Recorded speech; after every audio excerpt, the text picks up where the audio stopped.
Media உங்கள் கனவா? படிக்கும் அனைவருக்கும் internship, placement assistance. Pandey school of journalism short term கோர்ஸில் உடனே சேர 7338824242.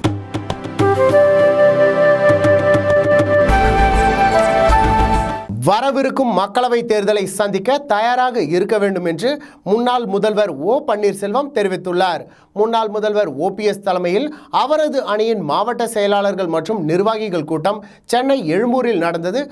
அதிமுக தொண்டர்கள் உரிமை மீட்பு குழு ஆலோசனை கூட்டம் என்ற பெயரில் கூட்டம் நடத்தப்பட்டது. இந்த கூட்டத்தில் வைத்தியலிங்கம், JCD பிரபாகர், மனோஜ் பாண்டியன் உட்பட பலர் கலந்து கொண்டனர். இந்த கூட்டத்தில் பேசிய OPS, அதிமுக தொண்டர்களின் உரிமை மீட்பு குழு என்பது தற்காலிக அமைப்புதான். எந்த காலத்திலும் தனி கட்சி தொடங்கும் எண்ணமில்லை. நீதிமன்ற தீர்ப்பு நமக்கு சாதகமாகவே வரும். விரைவில் மக்களவை தேர்தல் வரவிருக்கின்றது.